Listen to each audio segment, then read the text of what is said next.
एक बार ये सत्यव्रत नाम का राजा कृतवाला नाम की नदी में स्नान करने के बाद अंजलि में जल देकर तर्पण करने जा रहा था तो अंजलि में एक मछली का बच्चा आ गया और उसने कहा राजन नाम एक दलम राजन शुभम वस्तु मुदच्चलम प्रथदेहि पदमयहम त्वां शरणं गतः। राजा मैं बहुत छोटी हुई इसलिए आपकी शरण में आई हूं, मेरी रक्षा करो क्योंकि अगर आपने इस नदी में मुझे छोड़ दिया तो इसके अंदर जितनी बड़ी मछली है वो हमें खा जाएगी। अच्छा बताइए, भगवान केवल नदी का इशारा कर रही है? ये तो संसार सागर का नियम है कि यहाँ जो भी बड़ा है वो छोटे को निकल रहा है। पहले भी था, आज भी है। आप किसी 10 मंजिल मकान वाले का मकान बर्दाश्त कर सकते हैं, लेकिन 10 मंजिल के मकान के बगल में अगर आपकी झोपड़ी पड़ी है वो बर्दाश्त नहीं करेगा। 10 मंजिल वाला 24 घंटे एक ही उक्ति लगाएगा। इसी तरह झोपड़ी में आग लगे, खत्म हो काम। ये नियम है, यहाँ बड़ा व्यक्ति छोटे को निकलता है। इसलिए मैं समझ में हूं। तो राजा ने उस मछली को एक लोटे में बड़ी हो गई, घड़े में यहाँ भी बड़ी हो गई, तालाब में बड़ी हो गई, नदी में यहाँ भी बड़ी हुई। तो सत्यव्रत ने उस मछली को सागर में छोड़ा, समुद्र में। तो इसकी लंबाई 400 कोस की हो गई, लेकिन आवाज फिर वही आई, नाम एक दलम राजन शुभम वस्तु मुदच्चलम प्रभदेहि पदमयहम त्वां शरणं गतः। राजन मैं आपकी शरण में हूं, मेरी रक्षा करो। सत्यव्रत ने कहा ये मछली नहीं हो सकती। अब ज्ञान हुआ सत्यव्रत, इसकी लंबाई 400 कोस है, अरे अपने को छोटी कह रही है, इसके मतलब ये है मछली नहीं, मानव की भाषा में बोल रही। कौन हो? भगवान ने अपना परिचय दिया, सत्यव्रत तुम्हारी साधना से प्रसन्न है। ये तुम्हें संकेत देने आए कि आज के ठीक 7वें दिन प्रलय हो जाएगा। ये धराधाम जब प्रलय के जल में डूबने लगेगी तब तुम्हें एक नौका दिखाई पड़ेगी जिस पर सप्त ऋषि बैठे होंगे। तुम समस्त बीजों और धन धान को उसी नाव में रख लेना। जब वो नौका भी डूबने लगेगी तब हम तुम्हें इसी मत्स्य के रूप में दर्शन देंगे। 7वें दिन अंतर्ध्यान होकर भगवान ने हरगिरि नाम के दैत्य को मारा, वेदों की रक्षा की। और वही 7वें दिन जब ये पृथ्वी जलमग्न होने लगी तो इस सप्त ऋषियों के द्वारा लाई गई नौका और फिर भगवान मत्स्य के रूप में प्रकट हुए, जिनके मस्तिष्क पर एक सींग था। सत्यव्रत ने वो नौका उसी सींग में बांधी और सारे उस प्रलय के जल प्लावन दृश्य का दर्शन करने उत्तराखंड की तरफ चले गए। यही सत्यव्रत दूसरे जन्म में शूरपुत्र वैवस्वत श्राद्ध जो मन हुए, जिनकी पत्नी का नाम था श्रद्धा। यहीं से शूर वंश चला। लेकिन सुखदेव जी ने कहा, राजेंद्र ये वंश तो इतना बड़ा है जिसके लिए सैकड़ों वर्ष भी कम है। ना सकते विस्तर तुम वक्तुम वर्ष सकते। इस वंश का वर्णन करने के लिए सैकड़ों वर्ष भी कम है। ये मेरे अंदर शक्ति नहीं है कि हम शूर वंश का वर्णन विस्तार से कर सके। सूक्ष्मतम हम इसका आपके सामने वर्णन करें। शूर वंश की 2 विशेषताएं हैं। शूर वंश की पहली विशेषता, इसमें जन्म लेने वाली जितनी भी संतानें हैं ये सब भगवत प्रसाद है। यज्ञ से, दान से या तपस्या से पैदा हुआ। जैसे वैवस्वत श्राद्ध जो मन के जो प्रथम संतान हुई, ये मैत्रा वर्णा नाम के यज्ञ से हुई इला नाम की कन्या। जैसे वशिष्ठ जी ने शुद्धोन नाम का बालक बना दिया, और कभी आनंद वन में जाकर नारी के रूप में परिवर्तित हो गया, तो श्राद्ध मन ने 10 पुत्र और पैदा किए। लेकिन ये 10 पुत्र भी तपस्या से ही पैदा हुए। क्या आप लोगों ने पढ़ा होगा इतिहास, हरिश्चंद्र के जो पुत्र पैदा हुआ रोहिताश्व नाम का, ये वरुण भगवान की तपस्या से। दिलीप के जो पुत्र पैदा हुआ भागीरथ, ये नंदनी गाय की सेवा से। राजा दशरथ के जो 4 पुत्र पैदा हुए, ये भी पुत्रेश के यज्ञ से। महाराजा युवनाश्व, जिन्होंने यज्ञ का अभिमंत्रित जल पी लिया, इसलिए दाहिनी कुक्षी का भेदन करके पुत्र पैदा किया गया, जिसका नाम रखा गया था मानधाता। इसी का दूसरा नाम त्रिशदस्यु भी था। और ये मानधाता इतना वीर था जिसके नाम से रावण कांपता था। क्योंकि ये वंश साधारण नहीं है, शूरवंश शूरवीरों की जननी है। और दूसरी विशेषता, इस वंश की कुल पुरोहिती का कार्य वशिष्ठ जी ने 64 पीढ़ी तक किया है। अब इसमें एक तत्व निकलता है, गुरु अपवर्तनीय है। जैसे कुछ लोग कहते हैं पिता के गुरु है, बेटा के नहीं हो सकते, बेटी के नहीं हो सकते, बहू के नहीं। एक घर में एक ही गुरु होना चाहिए, और जब तक वो गुरु है तब तक उस परिवार को किसी दूसरे गुरु की कोई आवश्यकता नहीं है। गुरु अपवर्तनीय है, गुरु कपड़ा नहीं है कि अच्छा नहीं लगा उतार के फेंक दिया, दूसरा पहन लिया। जल्दी जल्दी गुरु नहीं बदलना चाहिए। अरे कुछ लोग कहते हैं हमारे माता पिता, हमें गुरु की जरूरत क्या है? सबसे प्रथम माता पिता है आपके गुरु। लेकिन ऐसा कोई प्रतिबंध नहीं है कि माता पिता हो तो आप गुरु नहीं कर सकते। गुरु की शरण को जितनी जल्दी हो सके कर लीजिए। दूसरा, घर के आचार को जल्दी नहीं बदलना चाहिए। जो आपका सत्यनारायण कथा कहता है, आपका भाव और विवाह में आता है, इस आचार को भी जल्दी नहीं बदलना चाहिए।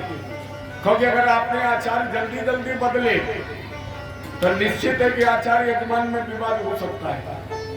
क्योंकि आचार्य को यजमान का ज्ञान नहीं, यजमान को आचार का नहीं। और जो आचार तुम्हारे आता है बराबर, उसे ये पता रहता है कि मेरे यजमान के अंदर कितनी दक्षिणा देने की सामर्थ्य है, तो विवाद नहीं होगा। अगर नाई भी जल्दी नहीं बदलना चाहिए, डॉक्टर भी जल्दी नहीं बदलना चाहिए, क्योंकि डॉक्टर को भी पता रहता है किस परिवार में वंशानुगत बीमारी क्या है। ये डॉक्टर भी जल्दी मत बदलिए। और कलयुग में एक चीज और मत बदलना, अगर आप दूध खरीदते हो तो दूधिया को भी मत बदलना, क्योंकि दूधिया को भी ये पता रहता है किसके घर में कितना पानी बिक सकता है, कितना यूरिया बिक सकता है, और कितना शुद्ध दूध बिक सकता है। और महीने महीने में अगर तुमने डेयरी बदली, तो आप बाकी तो सब जानते हो, ये इलाका तो खोया और डेयरी का खदान है। मेरा हुआ, समझ पूरा हुआ, ये सब कानपुर में देखो। एक तो यजमान को कहते गुरु जी जब खोया लेना हो तो पसीजर बंद है। न समझपुरा वाले ने बता रखा था कि पीछे से तीसरे डिब्बे में घुस जाना, समझपुरा वाले मिलेंगे। तो अब यहाँ का रोज रोज डेयरी बदलोगे तो बाकी तो स्वयं समझदार, हम तो किसी की पोल खोले। इन्हें 64 पीढ़ी तक वशिष्ठ जी ने कुल पुरोहिती का कार्य किया, केवल भगवान राम की दर्शन अभिलाषा से। राम जी का उनको दर्शन मिले। मेरी दृष्टिकोण में राम से भी अगर अच्छा कार्य इस भारत के लिए किसी ने किया है तो भागीरथ ने। राम से भी अच्छा कार्य भारत के लिए अगर किसी सूर्यवंशी ने किया है तो भागीरथ ने, क्योंकि राम जी आए और आकर चले गए। राम जी इस धरा पर आए, रावण को मारते मारते चले गए। रावण आज तक नहीं मरा। तब रावण एक था, अब रावण गली गली हर चौराहे पर खड़ा है। लेकिन भागीरथ ने क्या किया? गंगा अवतरण गंगा जी को लेकर आए, जिनके लिए लोग कहते हैं दर्श स्पर्श और मज्जत पाना। मां सरयू का, मां गंगा का, मां यमुना का, कृष्णा का दर्शन कर लिया जाए, आचमन कर लिया जाए, स्पर्श कर लिया जाए, स्नान कर लिया जाए। और प्यारे इतना भी अगर आपको न मिल पाए तो आपके गांव में जो गंगा स्नान करके आया हो, केवल आप उनका दर्शन कर लो, आपको गंगा स्नान का लाभ मिल जाएगा। केवल गंगा स्नानार्थी का आप दर्शन कर ले, आपको गंगा स्नान का लाभ मिल जाएगा। गंगा जी के धार से 50 कोस इधर और 50 कोस उधर जन्म लेने वाला व्यक्ति साधारण नहीं होता है। वो मानव नहीं है, वो देवतुल्य है, जो गंगा जी से 50 कोस इधर और 50 कोस उधर जन्म लेता है। राजन, गंगा जी की ताकत कहां तक है? गंगा जी की धारा से 400 कोस दूर तक। आप स्नान करने के लिए बैठे और जब आप अपने सर पर जल डालें तो 3 बार कहते हैं हर हर गंगे, जय जय गंगे। तो जिस जल से आप नहा रहे हैं वो गंगा जल बन जाएगा और आपको उसी जल के स्नान से गंगा स्नान का लाभ मिल जाएगा। ये गंगा जी का अनंत महत्व है। इसलिए आपने देखा होगा पहले तो बुजुर्ग लोग नहाते थे, अब तो ये ऐसी मशीन चल गई है जो हमारे सामने भी लगी है, मोबाइल। इसके बगैर तो हमारा भी जीवन बेकार है। जानते इसने क्या सुना? मोबाइल ने सबसे पहले छीना व्यक्ति के निजी जीवन का चैन। बगैर मोबाइल अच्छा, जब तक रिचार्ज इसमें रहेगा कब एक कॉल ना आए और तुम्हारा रिचार्ज खत्म। रामे मालिक है जो रात भर चैन पर है, 11 बजे खत्म, बोले भैया रिचार्ज करो। सबसे पहले छीना इसने जीवन का चैन, इसके बाद छीना इसने आपस में मिलना जुलना, प्रेम विवाह, रिश्ते नाते सब खत्म। पोस्ट ऑफिस का छीन लिया इसने पोस्ट कार्ड, हाथ की छीन ली घड़ी, दाहिने हाथ की टार्च, निमंत्रण कार्ड, सब खत्म है। एक अच्छाई है केवल हमारी नजर में, केवल एक अच्छाई है जिससे तुम्हारी बोलचाल भी ना हो, नमस्ते ना हो, लाठी चल गई हो, लेकिन व्हाट्सएप पर उससे भी सुबह शाम गुड मॉर्निंग गुड नाइट हो जाएगी। कितना अच्छा है। एक कमरे में 100 व्यक्ति बैठा लो, 100, और सबके हाथ में एक एक एंड्रॉइड मोबाइल दे दो, 100 रुपए का रिचार्ज करा दो। 24 घंटे ना वो आपसे पानी मांगेंगे ना भोजन मांगेंगे, 100 एक जगह बैठेंगे और एक दूसरे से बात भी नहीं करेंगे। बस अपने खत्म, सब कुछ हमने छीन।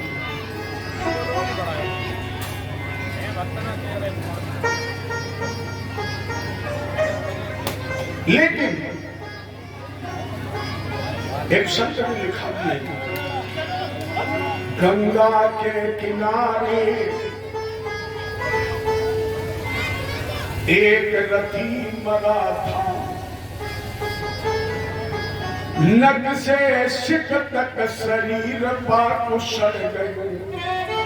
ये गंगा जी का महत्व जरा ध्यान देना। गंगा के किनारे एक रथी मरा था, और नग से शिक तक शरीर बात सड़ गयो, कुत्ता सियार सब शूंग शूंग छोड़ गए, ऐसे महापापी को भक्षण न कर गए।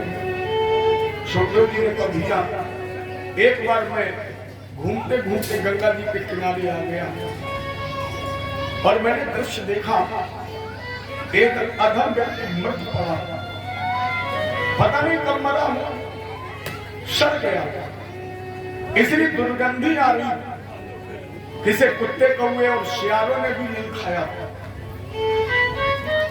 लेकिन तब तक नहाए के गंगा उड़ बैठो काग बाकी अंग, तब तक एक कौवे ने गंगा नहाई और उड़कर उसी अधम व्यक्ति के शरीर पर बैठ गया।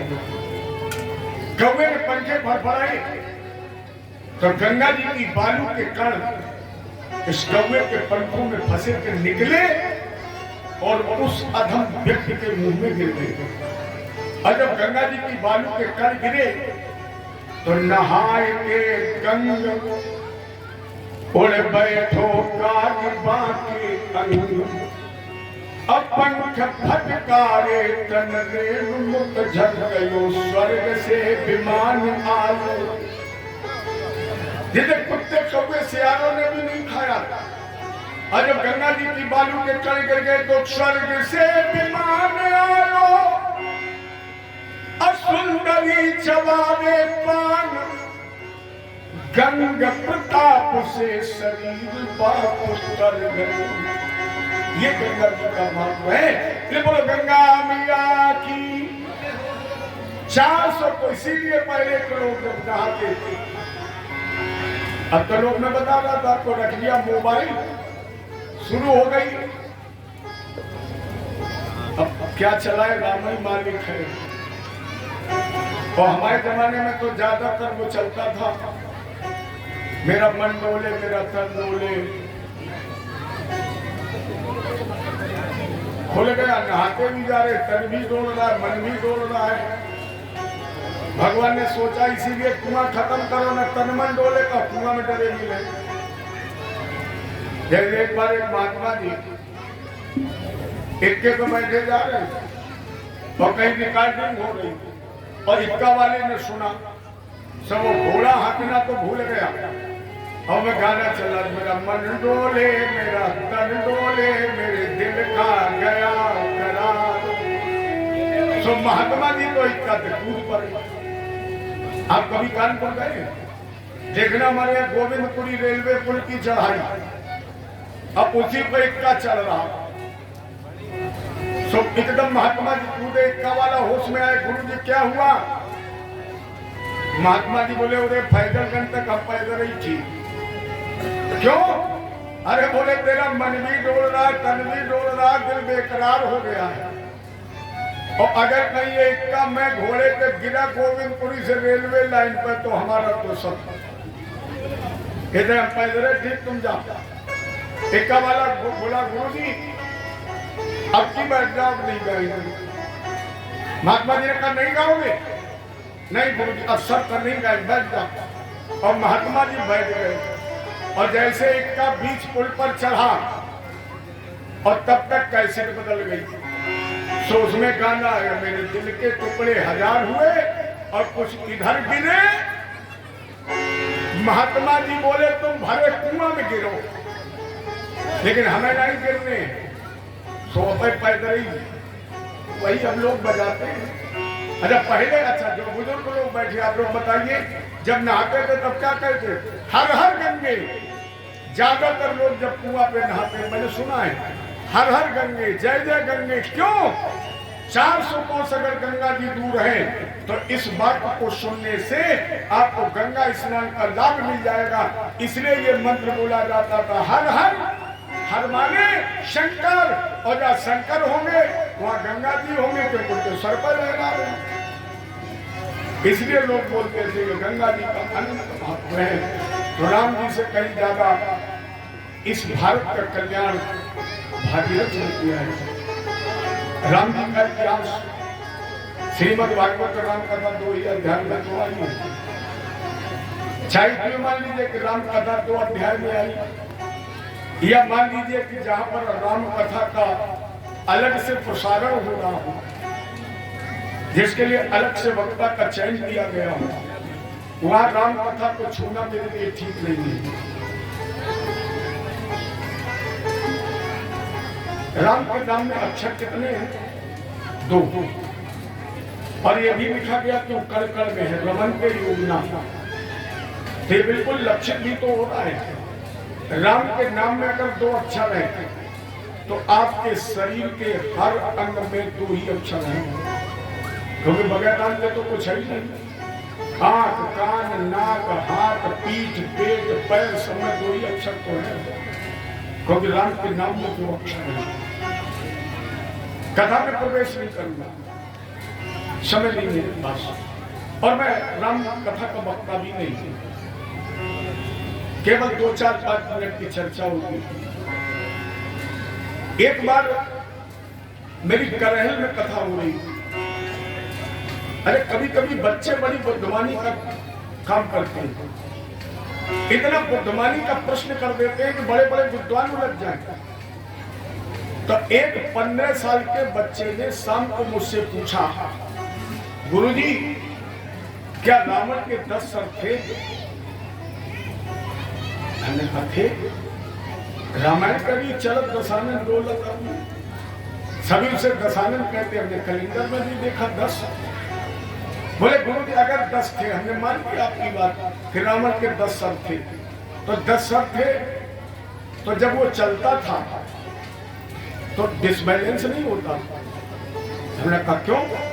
बोले 10 में 1 तो हो गया बीच में, एक तरफ हो गए 5, एक तरफ हो गए 4।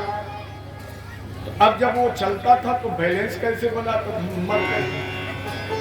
अच्छा गुरु जी ये छोड़ो, एक सर वाला व्यक्ति जब सोता है तो उसके लिए 3 फुट का पलंग बनता है, और जब वो 10 शीश वाला सोता होगा तो क्या 30 फुट का बनता? फिर कितने उइके उठा? अच्छा ये छोड़ो, एक बात बताओ गुरुजी, रावण जब सोता था तो क्या करवट नहीं देता? अरे हमने कहा पगले करवट लेता होगा। बोला गुरुजी नहीं, अगर करवट लेता होगा तो एक नीचे और उनके ऊपर 9 नींद आएगी। अरे बताओ तुम सो रहे हो और सोने जाओ 1 किलो को बांटो, खोपड़ी पर धर दो जाए, नींद आएगी? फिर रावण के 10 9 1 पर चढ़ गए। बहुत बुद्धिमानी का प्रश्न है। ये 10 रावण के सर क्या है, ये समझने का विषय है। जिन 10 सरों को काटने के लिए भगवान राम ने 10 अमोघ सर चलाए। सर माने खोपड़ी और सर माने बाण। इस सरों को काटने के लिए राम ने 10 सर चलाए। रावण के वो 10 सर क्या है जिसके अंदर ये 10 लक्षण है? समझो 8 ही रावण है।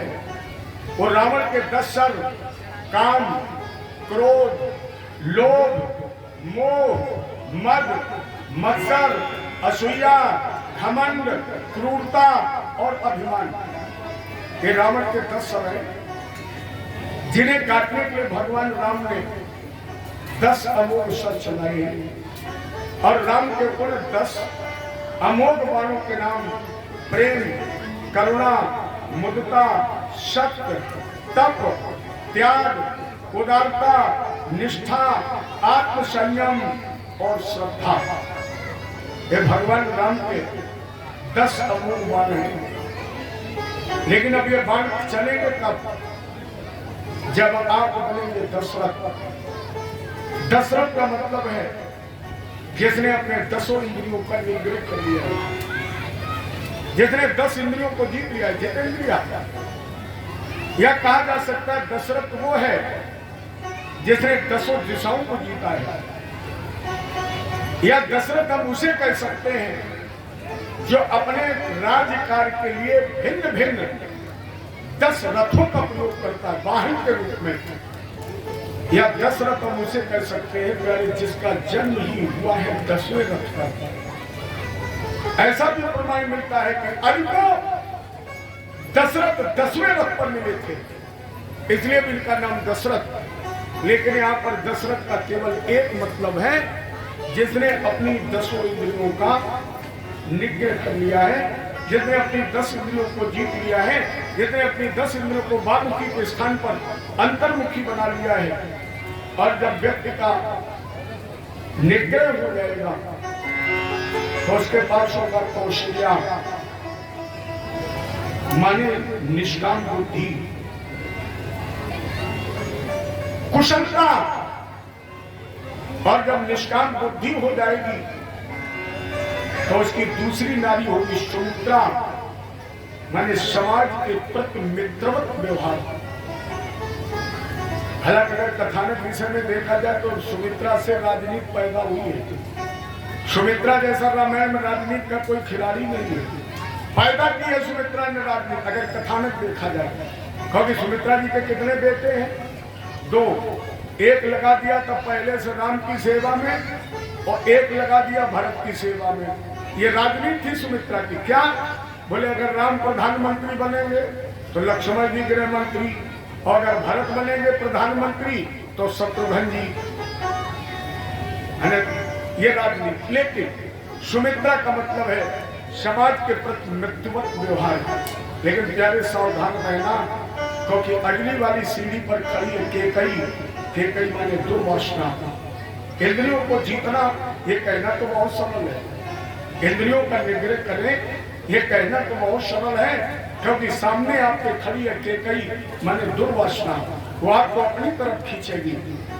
वासना, वो विषय, तब आपको क्या चाहिए? हरप माने त्याग। और प्यारे जीवन में अगर त्याग की भावना आ जाएगी, बताइए आपको कभी भी कहीं भी वासना सता सकती है?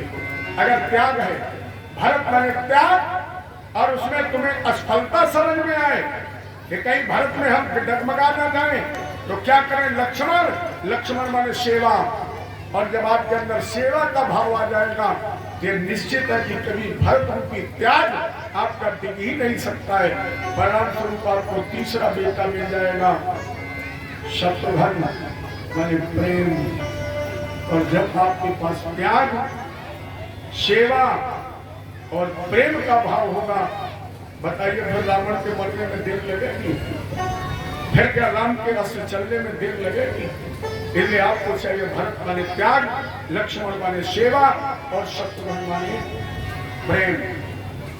अब 4 भाइयों में अंतर क्या है? राम श्रेष्ठ क्यों मानेंगे?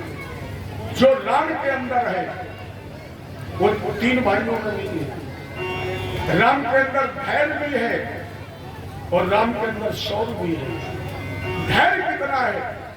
जिन्होंने जल समुद्र को मनाने के लिए 3 दिन तक व्रत किया था। और धैर्य, शौर्य कितना है? जिस समय लक्ष्मण से कहा भैया लाइए धनुष बाण, राम जी ने जिस समय प्रत्यंचा पर बाण चढ़ाया, समुद्र खुल गया। ये भगवान के अंदर शौर्य है। लक्ष्मण जी के अंदर धैर्य 1% नहीं। लक्ष्मण जी ने कहीं धैर्य धारण नहीं किया। जरा विवाह को लाओ, अब निपट ले, अब भैया आपकी कसम है, अब निपटाई दे भरपूर। मैंने कहीं कोई विचार नहीं, सीधे सीधे शौर्य, धैर्य नहीं है। अब भैया भरत के अंदर शौर्य नहीं है, धैर्य तो बहुत है। 14 वर्ष तक धैर्य ही तो भरत ने धारण किया है। और शत्रुघ्न एक ऐसा भाई है जिसके अंदर न धैर्य है और न शौर्य है। और जिसके अंदर न धैर्य है और न शौर्य है, उसके लिए सबसे अटपटी चौपाई गोस्वामी जी ने लिखी है।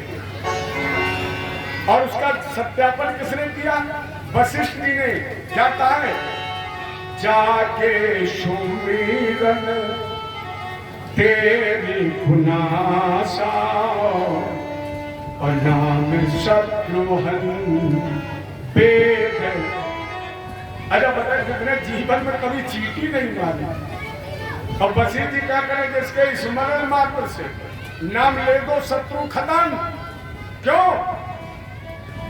जिसको कोई नहीं मार पाया, रामायण में भरत ने, शत्रुघ्न ने उसे मारा है जिसे कोई नहीं मार पाया। किसे?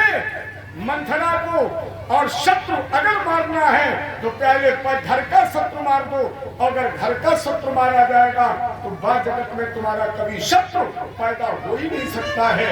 घर का दुश्मन लोभ, घर का दुश्मन काम, और शत्रुघ्न ने उसी लोभ और काम रूपी मंथरा का कुंवर एक ही घूंसा है। ये जाके सुमरन तेरे को नासा नाम शत्रुघ्न बे। ये मैंने आपको वाले को भाव दिया है। नहीं तो हिंदुस्तान में इतने इतने बड़े विद्वान हैं कि रामायण की एक एक चौपाई पर महीनों बोलते, महीनों। मुझे शायद गोस्वामी जी पहले जानते थे कि आने वाले कलयुग में हमसे ज्यादा बड़े विद्वान पैदा होंगे, तो उन्होंने पहले लिख दिया, जाकी रही भावना जैसी अप्रभु मूरत देखी। गोस्वामी जी ने कहा हम तो लिख रहे हैं, इसके बाद जिसके जो मन आएगा। जैसे एक चौपाई पर बहुत लोग बोलते हैं, ज्यादातर विद्वान उसी पर, मांगी नाव